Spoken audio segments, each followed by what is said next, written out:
เฮ็ดโอ้ฟันใส่แห้งหลายเฮ็ดมันดีแล้ว โอ้ยเป็นตาสิได้แล้วหน้าอยู่บ่ขนาดนี้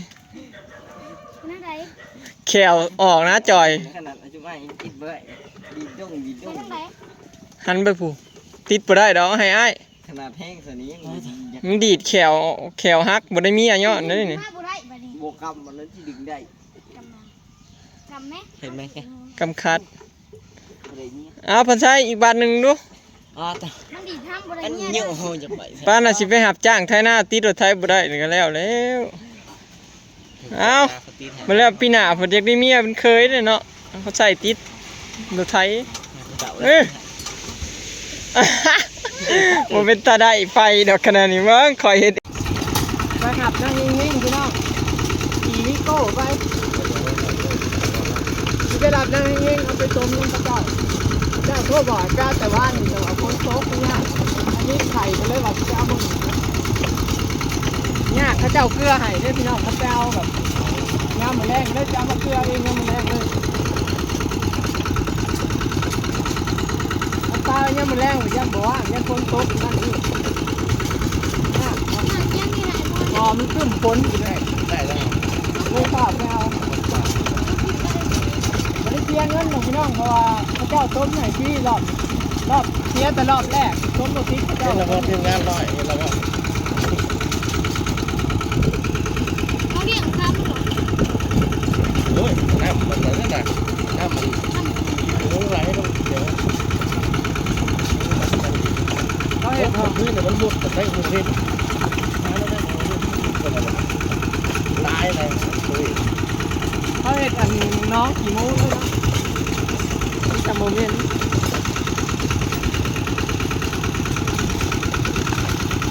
เหยียบลอยเช้าเลยยกเขาเล่นข้างได้เล่นได้ไม่ต้องข้าง ถ้าไอ้นอนเนี่ยสุดใจ จานโอ้นั่งลงนั่งยกมือตกยกแก้วต้นใหญ่ก็ย่างลูกค้าบนโต๊ะใหม่เนี่ยเล่นเล่นไปนั่งเขาเอาไปเล่นไปนั่งเขาเอาไปย่างลูกค้าอย่างเงี้ยไอ้เติร์นบอกใกล้เพื่อนใกล้ดอกเพื่อนบอกให้มันเที่ยวเนาะ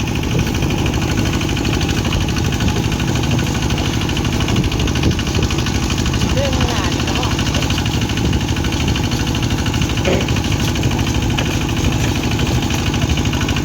ไปกัน4 คนพี่น้องผมต้องมีเงินเหรอคนนุ๊กมีเงินมาเดินกับเพื่อนเดินต้นมาทีมงานเราเป็นคนลูกทีมงานเราเป็นคนลูกแล้วมันไม่เสือนะทีมงานนะทีมงานแบบซื้อจัดรีฟีเลยอ๋อเจียบเสือจ้ะเจียบเสือเอาผ้าเนี่ยเราไม่ได้เจียบห้างหรอกเขาเป็นเสือปุ้ยนะ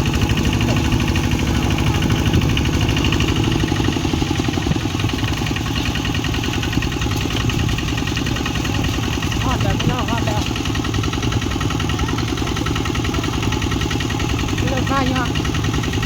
บ่มี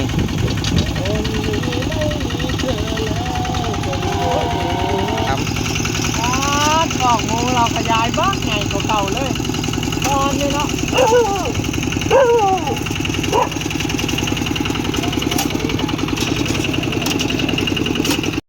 ป้าดพี่น้องเบิ่งขอกหมูเราเนี่ยเราเฮ็ดใหม่เฮ็ดงามขนาดเบิ่งสะออนเด้เนาะเจาะเฮ็ดใหม่เฉพาะในคอกนะก็เป็น100 โตแล้วพี่น้องอันนี้เราขยายเพิ่มก็สิให้มันได้200 กว่าโตเขาเจ้าเฮ็ดคักเนาะแต่อยากได้คือเขาเจ้าเด้อพี่น้องความฝันยังอีกไกลอยู่ป้าดเห็ดใหญ่คักเลยเนาะมอยก็ได้ซ้ำมันคอกนี่ก็พ่อแล้วพี่น้อง เนาะ หาเงินเก็บเงินขึ้นไปเรื่อยๆเนาะคอยเลี้ยงขยายขึ้นไปทีละหน่อยหักสิมีมือของเฮาเนาะพี่น้องบอยกับบ่คอใหญ่คือเขาเจ้าดอกคอสำมันคอกตัวนี้ก็พอทำคอกตัวนี้เขาเจ้าเฮ็ดใหม่นี่พี่น้องตัวหมูได้อยู่100 โตคุณของ100 กว่าโตเราหากะเฮ็ดพี่น้องหมูมันราคาแพงเด้หมูกำลังแพงช่วงถ้าเป็นความฝันซะพี่น้องเนาะค่อยๆเก็บเงินคอยเฮ็ดไปทีละหน่อยเฮาก็บ่โดดไปคือเขาเจ้าคอยย่างคอยข้าวไปหักสิมีมือของเฮาเนาะพี่น้องเพื่อฮอดอายุ30 ป้ายสิบ่ได้บ่คือเขาเจ้าเนาะถ้าเรามาเอาหมูให้พี่น้องยังต้มดอกมาเอากับ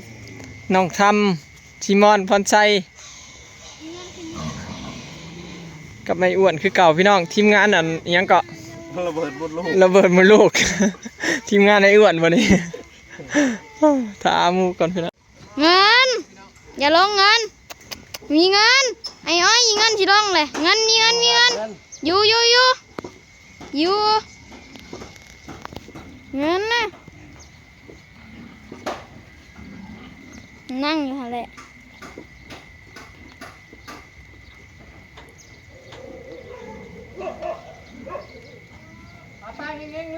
มาเร็วยิงเงินขึ้นมา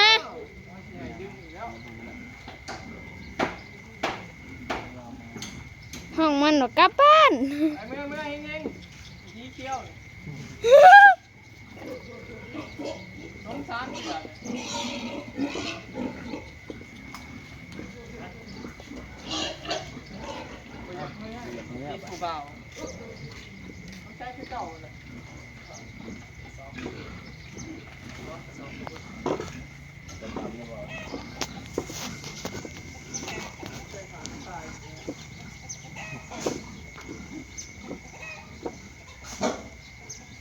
มึงลงมาอย่างขึ้นรถไหมไปขึ้นรถไปไหมไปขึ้นรถกันไปขึ้นรถไปไหมขึ้นรถพวกไปนะพุ่นไปขึ้นรถไปพวกไป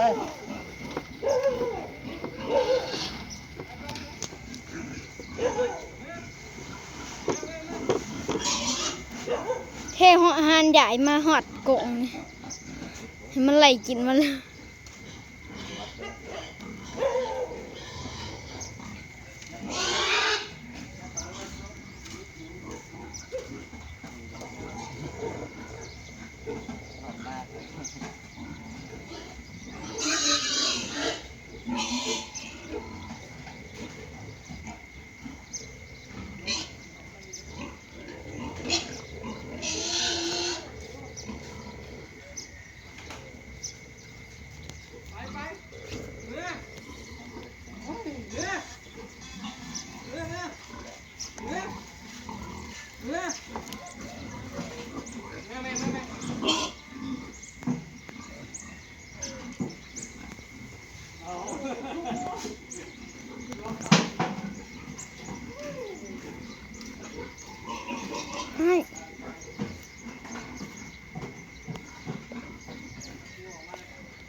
อ้อยเอียงนำอะไรออกมา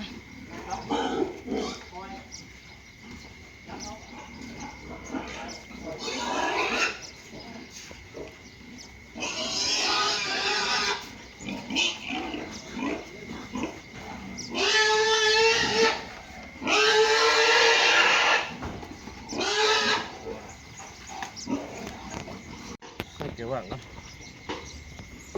เดี๋ยวว่างมันอยู่ว่างได้บ่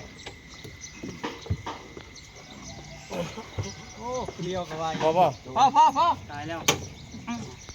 ไก่ป่ะเอาเท่านั้นเอง ดีโดแม่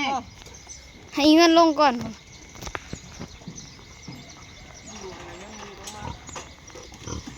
ด้อไปรถเดี๋ยวนะเขาคัดเกียร์ละ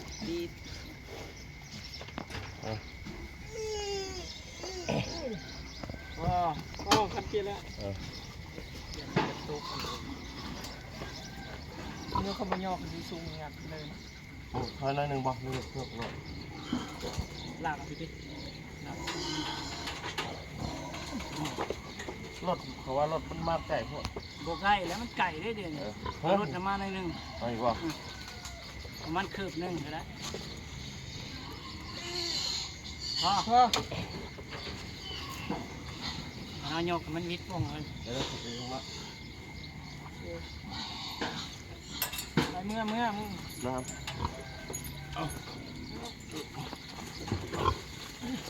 ได้ปะ เงินออกไหมเงินมีเงินมีเงินมีเงิน น้ำใหม่บุก มาพวกนี้ยังมากวดมีเงินอยู่ดันมีเงินเขาหรือดันนี่นะเอามาเพิ่นไม่ให้ดังนี่นะ เดี๋ยวได้ป่ะขึ้นกันขึ้นยาก พอดีท้องแล้ว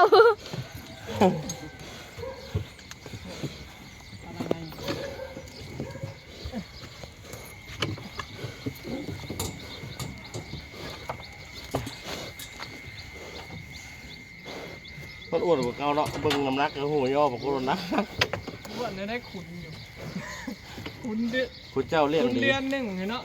บ่อยเลี้ยงดีโพดจนอุ้มมันจะขึ้น อันนี้มันเป็นปอดนะเนี่ยแล้วก็ อืม จ่อยฉีดยาปัวตอนแรกมันก็เป็นไข่นี่ เออ ตอนแรกก็เป็นไข่พะเนาะบานนี้เป็นไข่แต่ฉีดยาที่หายไข่อันนั้นเงาบัดนี้เงาอะไรบานนี้ปอดขึ้นบัดสองเคยเป็น2 โตแล้วบัด เป็นบอดนะ2 ตัวเลย ยังมีอีกตัวหนึ่งตัวครับ มาครับสตาร์ทรถ มัน ไป ไปเฮิงเนาะ เดี๋ยวว่างสตาร์ท ทางมัน ส เศร้า ตาร์ทฐานเลย ตัวนั้นเศร้าเลยหมอนี่น่าเศร้า เอาบ่ท่านได้เคยแกล้งบ่ แจ้งตัวนี้แจ้งไม่ได้แจ้ง ม่านได้3 เดือนเลยเด้ คิด ตัวอันเป็นแบบคือตัวนี้ ประมาณ หอดคอกแล้วพี่น้องเอาลงเรียบร้อยเนาะเบิ่งนะเฮงๆได้ลูกบัดนี้เด้อติดได้บัดนี้คือชมเสือที่3พี่น้องเทื่อแรกน่ะบ่ติดปัวหมดลูกบัดนี้ปัวหมดลูกเทื่อ2เพราะว่าเอาไปชมเพราะว่าเป็นปอดขึ้นกลับมาอยู่เฮือนเพราะว่าปอดขึ้นได้ฉีดยาปัวอีกฮะก็สิได้ไปชมใหม่เนาะมึง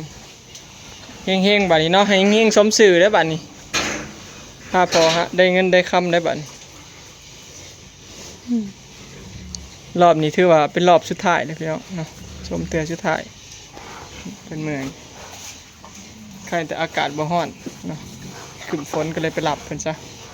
บ่อยากป้าให้กระเจ้าเกลือให้เด้อพี่น้องหยากระเจ้ามึงไปคอกหมู่คุณน่ะแหย่กันมึงน้ำหนักก็ประมาณ90 โล100พี่น้องเนาะ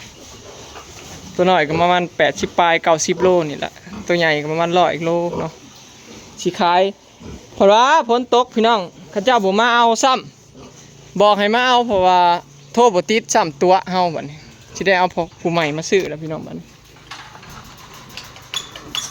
มีแต่สิเอานี่มาส่งเขาเจ้าบัดนี้เนาะ ตามครับ โอ้หามได้บ่2 คนใส่ซาเล้งได้บ่เดี๋ยวจะเอารถไถไปไว้ก่อนพี่น้องบัดนี้เนาะคลิปนี้ก็สิได้จบไว้ซ้ำนี้เด้อเนาะฝากเป็นกำลังใจให้บ่ออยเด้อพี่น้องเนาะสรุปหมู่ยังบ่ฮู้มื้อใดพี่น้องเขาเจ้าบอกว่ามื้อคือวันอาทิตย์จังสิมาเอาให้เนาะโทรหาพ่อค้าปักซองเขาเจ้าว่า